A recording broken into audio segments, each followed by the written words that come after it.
Surely most of you can look at this picture and can quickly put a name to the face.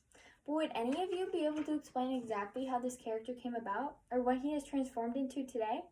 When we see that famous symbol, the one with the two smaller circles on top of the bigger one, we all think of the same thing, Mickey Mouse, or maybe a random memory that goes with it, such as spending the afternoon watching that said mouse on TV, or missing school and spending the week at a magical place.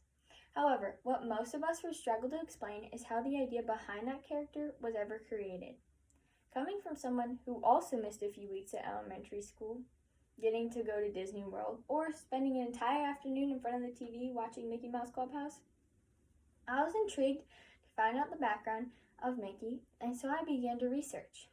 When Walt Disney created Mickey, it started as a random idea, but soon took off for success.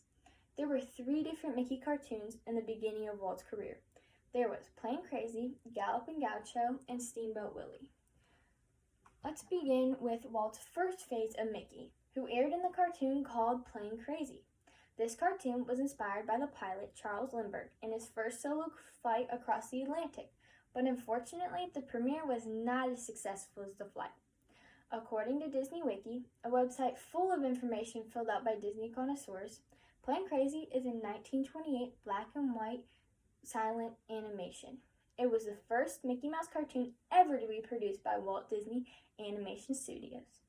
The plot of the cartoon is about Mickey building his own plane with his barnyard friends, crashing that plane, but then building one that succeeds. Minnie also appears in this cartoon, but at this point, she wants nothing to do with Mickey. The Birth of a Mouse on WaltDisney.org, a site of articles by Disney publishers, states the cartoon premiered on May 15, 1928 in the form of a test screening. Ultimately, after the test screening, the film failed to pick up a distributor, and Walt was back to square one, but he refused to give up. Now, we will move on to Walt's second attempt at a Mickey cartoon, but this one is called Galloping Gaucho. The film was also created in 1928, but instead of the animator being Walt Disney, this main one was UB Iwerks. Disney Wiki, the website with all the Disney facts, explains that the cartoon is about Mickey and Minnie going to a cantina, and they're doing the tango, and then all of a sudden, Minnie gets captured by a cat. Mickey wins back Minnie in the end, and ultimately becomes the hero. The film was met with the same fate as the last, with The Birth of a Mouse on WaltDisney.org explaining that one unpleasant distributor even told Walt, "They don't know you, and they don't know your mouse." At this time, no one knew Walt, and the people who did doubted he would ever become successful in his career. Feeling discouraged, Walt refused to give up, and this decision would change his life forever. Holding out hope for success, Walt decided to try one more time, with the third Mickey Mouse cartoon being Steamboat Willie. Like the other two, Steamboat Willie came out in 1928, but this one was a turning point for Walt. Disney.fandom.com describes this film as notable because it debuts both Mickey and Minnie, as well as the beginning of an era of American animated short films. The cartoon portrays Mickey as a steamboat pilot who is whistling the tune to Steamboat Bill.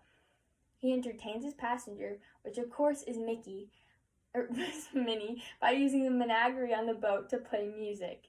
The Birth of a Mouse on WaltDisney.org states that it was one of the very first cartoons to ever successfully utilize synchronized sound, and was so popular it was talked about more than the film it was just supposed to complement.